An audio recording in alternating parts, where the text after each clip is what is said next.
Na expressão popular, lugar de mulher é onde ela quiser. Mas será que esta frase tão clara e tão forte funciona na prática, Mariana? Simone, será que as mulheres estão conseguindo, de fato, ocupar espaços em pé de igualdade em todas as áreas, em todas as profissões? Pois é, Mari. O programa Câmara Rio Reportagem Especial traz uma edição sobre 6 mulheres notáveis. Simone, são 6 histórias vitoriosas que, ao mesmo tempo que ainda estão sendo escritas, vêm abrindo caminhos para que mais mulheres tenham seus direitos respeitados e sejam valorizadas. Vamos ver? Bora!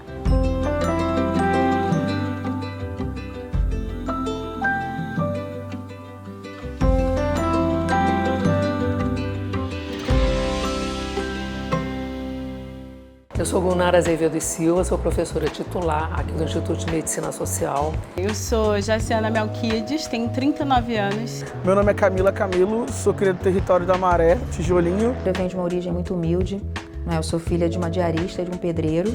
Eu sou Carla Araújo, procuradora de Justiça do Ministério Público, mãe de 2 meninos, 2 rapazes. Sou Jurema Werneck, carioca, diretora executiva da Anistia Internacional Brasil. Cada um carrega sua própria história. Desde pequena sempre gostei muito de ciências. Meus pais eles sempre foram muito rigorosos com essa coisa de estudar, né? Suas alegrias, tristezas. Ao longo da minha infância eu não tive nenhuma boneca negra. Isso virou mesmo uma falta para mim. As dificuldades e os bons momentos. Nesse processo eu recebi muito apoio, apesar de ter uma família simples, de pouca escolaridade, meu pai e minha mãe eram analfabeta. Embora não haja uma regra, é inegável a importância do apoio e do respeito dentro de casa. As famílias negras pobres, de sempre, dizem que a nossa saída da pobreza é pela educação. Aqui entra a figura da mãe, do pai, de quem cuida. Então eu tenho um orgulho danado do meu pai, do seu Dodô e da dona Ruth, que são assim minhas referências, são as estrelas, as luzes da minha vida.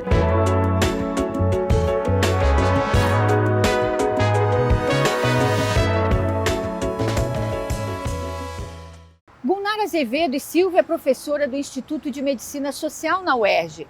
O interesse pela profissão começou ainda quando era secundarista e fez uma visita junto com a turma de escola à Fiocruz. Na escola, depois entrando em contato, e quando eu visitei, eu estava ainda no científico, quando eu visitei a Fiocruz, eu fiquei muito impressionada. E aí eu quis fazer medicina para trabalhar com pesquisa em medicina. Eu fiquei muito impressionada de ver quantas pessoas trabalhando com doença de Chagas, com outras doenças, parasitoses. Eu vi, nossa, mas como é possível a gente conhecer, né, os agentes, né, patogênicos e também fazer alguma coisa para evitar isso, para evitar que as pessoas fiquem doentes. Fiquei muito impressionada com o trabalho da Fiocruz. Aquela curiosidade despertada no passeio se consolidou numa profissão. E mais, a aluna Gunnar descobriu que através da medicina social poderia ajudar a sociedade.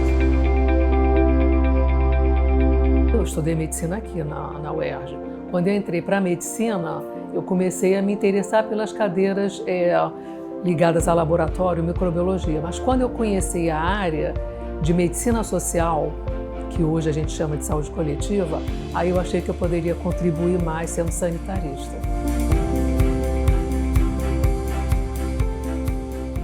Entre 2018 e 2021, a professora Gunnar presidiu a Associação Brasileira de Saúde Coletiva. Ela esteve à frente da instituição na luta contra a pandemia da Covid-19. Nós construímos um plano de enfrentamento nacional. Nós entregamos esse plano à Covid-19, entregamos esse plano ao Ministério da Saúde, que até então não tinha feito nenhuma atividade mais coordenada com estados e municípios. Nós fizemos isso, nós fizemos um trabalho muito grande com parlamentares, mas com a sociedade civil. Nós, junto com outras entidades, criamos a Frente pela Vida, a frente que defendia a vida. Nós denunciamos todas as mortes, nós mostramos que o Brasil poderia ter feito mais, nós fizemos um trabalho enorme pela vacinação. Então, acho que esse prêmio é um reconhecimento de nós, sanitaristas, trabalhando com a ciência, porque nossa entidade é uma entidade científica, mas que se posiciona politicamente.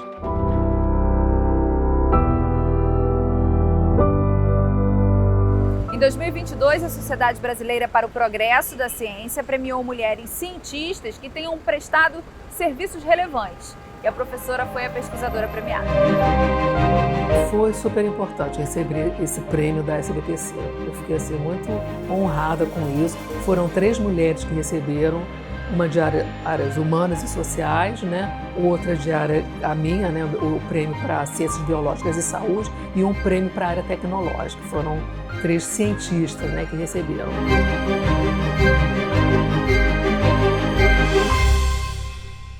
Hoje a Cláudia Moraes é tenente-coronel da Polícia Militar, mas quando prestou concurso para a corporação, as mulheres ainda buscavam espaço dentro da instituição. Quando eu entrei na academia, minha primeira referência foi da Major, né, que era a nossa comandante do corpo de alunos, que era a Major Siciliano, linda, maravilhosa, inteligente, forte, uma mulher forte, que exigia muito da gente e que, assim, além dela cuidar, né, que ela comandava todo o corpo de alunos, então eram, sei lá, mais de 200 alunos, não é, que ela coordenava ali o primeiro, segundo e terceiro ano. Quando eu entrei no primeiro ano, a gente teve essa referência muito forte e ela dizia para nós mulheres assim, olha, vocês têm que chegar junto, vocês não podem chegar atrás dos meninos na corrida, se vocês tiverem cólica, tome o remedinho, mas não deixe de fazer a educação física, não deixe de fazer as atividades, eu não aceito, eu sou mulher igual a vocês, eu entendo o que vocês passam. Por ser uma instituição pública, não há diferença de salários entre homens e mulheres, assim como a função no dia a dia, que é a mesma, independentemente do gênero. Aqui eu sou um policial igual a qualquer outro. Quando eu estou com essa farda aqui na rua, dentro de uma viatura, se eu tiver que enfrentar um crime, um criminoso, para ele não faz diferença. O que ele está vendo ali é uma farda da Polícia Militar, um policial fardado, armado, uma viatura ostensiva. Após um tempo, ela foi para o Instituto de Segurança Pública, atuou na organização do Dossiê Mulher, documento que reuniu dados de violência contra a população feminina. Além de apontar os números que aumentavam, era necessário criar políticas públicas. Uma dessas iniciativas foi a criação da Patrulha Maria da Penha no dia 5 de agosto de 2019. O trabalho já existia no Rio Grande do Sul desde 2012, mas o Rio de Janeiro foi o primeiro estado a implementar em todos os municípios. É um trabalho que, assim, vem de encontro a uma necessidade da Polícia Militar, porque quando nós falamos do principal motivo de acionamento emergencial da Polícia Militar, é violência contra a mulher. É crime contra a mulher, é violência contra a mulher, de todos os tipos, desde a violência psicológica, patrimonial, física, moral. Esse é o principal. Em alguns lugares chega a mais da metade dos acionamentos, em algumas regiões. O nome do programa é uma alusão à farmacêutica Maria da Penha, que mora no Ceará e que foi vítima do ex-marido. Ela ficou paraplégica após ele tentar matá-la com um tiro de espingarda. Não satisfeito, ainda tentou eletrocutá-la.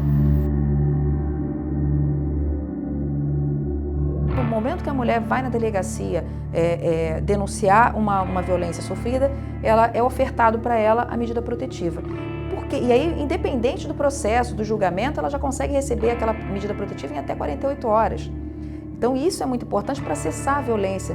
O programa Maria da Penha tem 45 equipes e 180 policiais. Ele já atendeu mais de 50 mil mulheres e prendeu mais de 500 pessoas por descumprimento de medidas protetivas.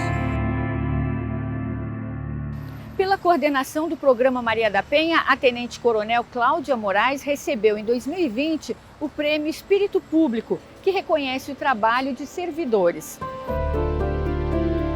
Quando eu ganhei esse prêmio, eu sempre digo que eu compartilhei ele com a Polícia Militar toda, com os patrulheiros, com a Polícia Militar, porque se eu não tivesse a oportunidade, não é? Se eu não tivesse, quando eu ingressei nesse serviço público tão peculiar, que é o serviço público da Polícia Militar, porque às vezes as pessoas olham, é policial, eu sou uma servidora pública, só que eu tenho um fator muito peculiar que eu jurei doar a minha própria vida pela sociedade.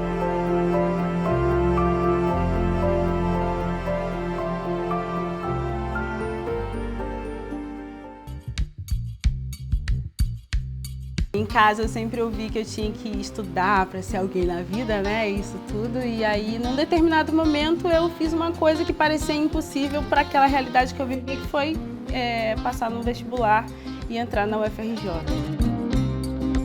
O estímulo em casa foi fundamental, mas não foi o único. Na universidade, Jaciana conheceu uma professora negra que mostrou que era possível seguir adiante. Fui fazer história inspirada pela minha professora, que eu admirava muito de história, que era uma mulher negra igual a mim, e eu queria ser igual a ela. Estudei história ali de 2003 para frente, né? Fiz mestrado e tudo mais.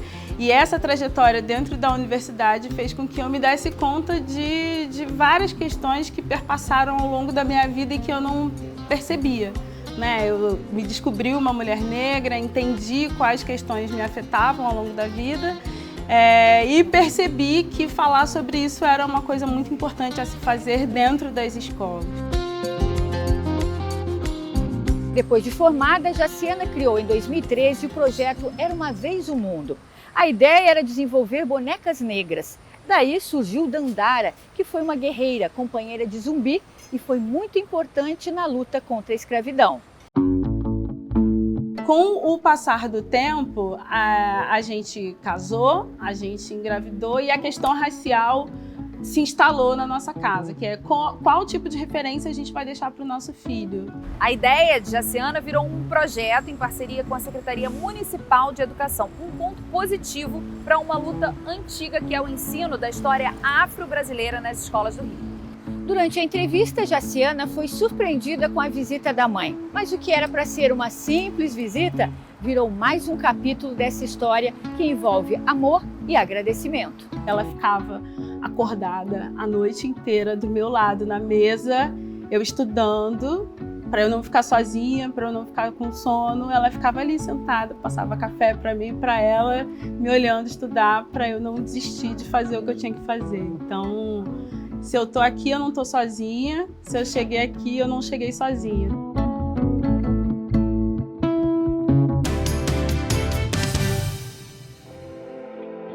O Câmara Rio Reportagem Especial está de volta. São histórias inspiradoras, não é mesmo, Mária? Muito, Simone.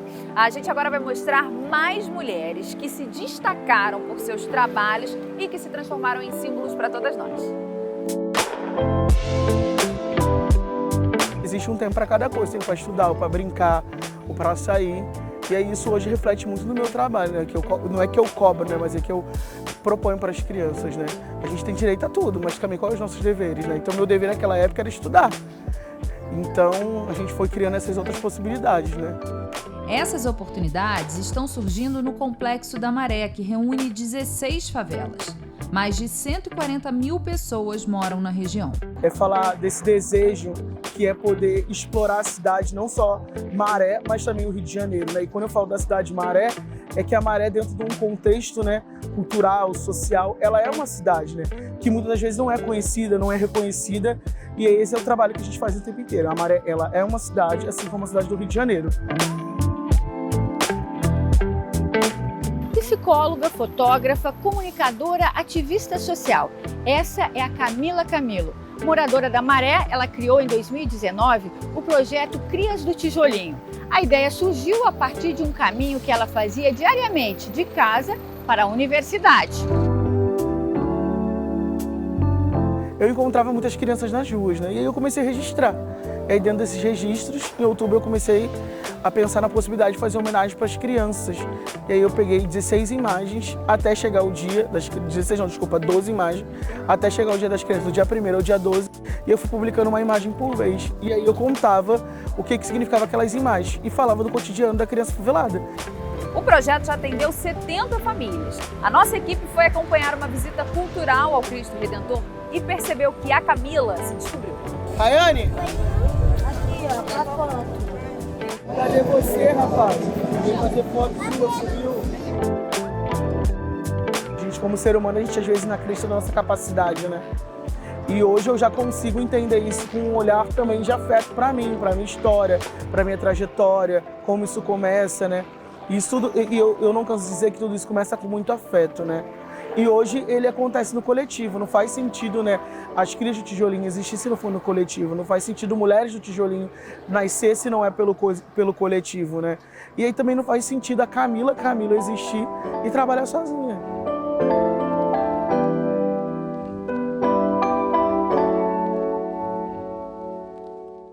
Nos últimos 5, 6 anos eu venho trabalhando com a violência doméstica.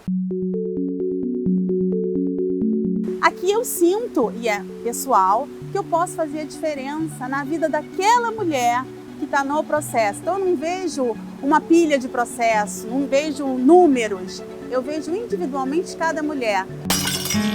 Você tá nervoso, calma. Não fala! Uma mulher que está sofrendo um relacionamento abusivo e que eu, através de uma promoção, ou de um encaminhamento, ou simplesmente de uma escuta, deixar essa mulher falar durante uma audiência. E muitas vezes a gente não tem esse momento de escutar o outro. Eu finjo que não aconteceu nada. A próxima vez pode ser a última. A promotora de justiça do Ministério Público do Rio dedica sua vida profissional à luta contra a violência doméstica. No Instagram, onde tem mais de 39 mil seguidores, Carla Araújo orienta vítimas com uma linguagem muito acessível. Respondo todos os directs, todas as mensagens, e as pessoas me perguntando, isso é crime? Eu vou para a delegacia, tem defensoria pública, como é que eu faço? E eu vou dando ali as informações básicas para a mulher. Faz o registro de ocorrência, procura um abrigo, esse tipo de coisa. E vamos mulherar, porque vamos todas juntas falar sobre violência, sobre todos os assuntos, né? Mas o Vamos Mulherar é vamos estar entre mulheres, né? Carla é a coordenadora do Programa de Combate à Violência Doméstica e Familiar contra a Mulher do Ministério Público do Estado. Na época do pré-vestibular, eu vi aqueles filmes americanos, vi o promotor de justiça nos tribunais, eu falei, eu quero ser isso, eu quero trabalhar em nome da sociedade. E assim, desde o primeiro período da faculdade, essa era a minha meta, ser promotora de justiça. Além desse programa do MP, a Carla criou o canal Vamos Mulherar e é autora do livro As Marias do Brasil. É um livro para mulher. E se vocês perceberem, ele é um livro pequeno. Eu idealizei ele como um livro de bolsa. Então, na minha cabeça, né, quando eu estava escrevendo, eu falei assim, aquela mulher que está no ponto de ônibus, está no metrô, pode fazer uma leitura, abre, vou ver o que é uma perseguição. Eu vou ver quais os canais que eu posso procurar ajuda. É a intenção do livro. Então, é um livro popular.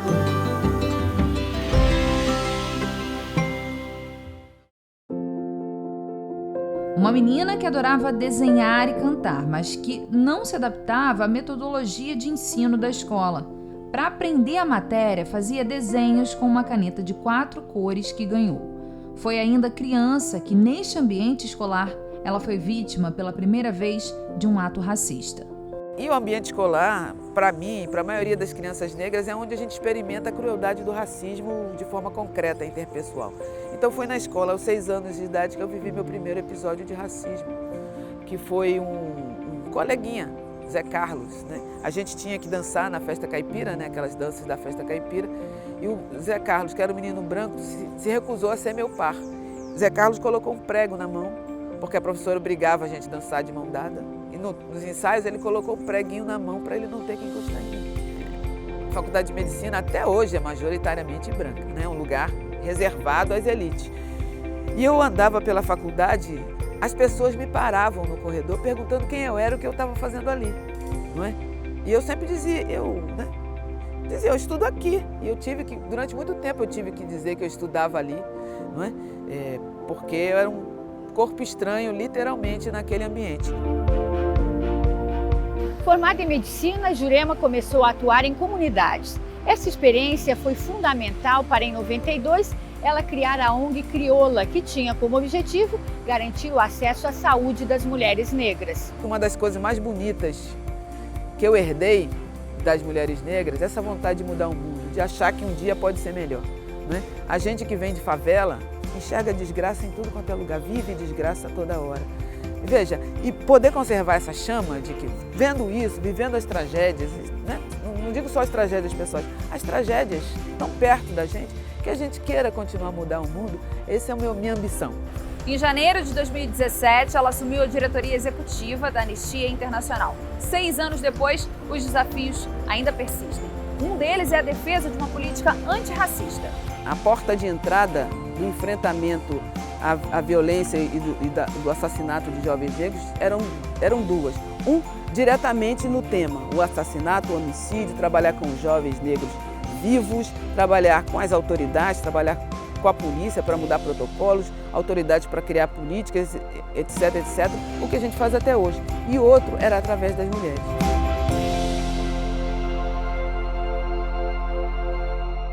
O 8 de março é celebrado como Dia Internacional da Mulher. A data foi oficializada pela ONU na década de 70. Ela simboliza a luta histórica das mulheres por condições iguais às dos homens. Mais do que celebrar, essa data é muito importante para refletir e continuar batalhando. Milhares de mulheres que já não estão mais entre nós nunca tiveram seus direitos respeitados. E até hoje é preciso muita luta.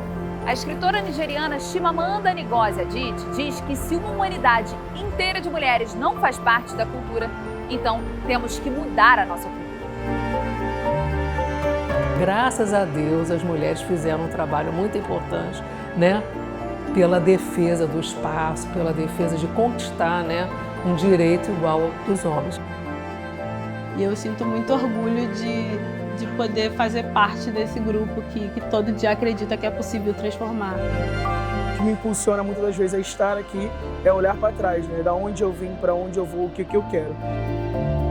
Eu sempre digo que eu não sou uma pessoa brilhante, mas que eu aproveitei todas as oportunidades que a vida me deu. Então, todas as oportunidades de estudar e o apoio da minha família foi fundamental. Uma mulher vai inspirando a outra e, principalmente, vão ocupando espaços. Eu digo que quanto mais mulheres ocupam espaços em todas as áreas, elas estão abrindo para as outras virem. E todas juntas. Que a nossa voz seja cada vez mais ouvida, para que os governos atuais e os futuros possam, de fato, entrar numa trajetória positiva de direitos humanos. O Câmara Rio Reportagem Especial de hoje fica por aqui. Acompanhe nossa programação em câmara.rio e também nas nossas redes sociais. Muito obrigada, Simone, por essa parceria. Muito obrigada a você pela sua companhia. Até o próximo programa. Tchau, até o próximo programa.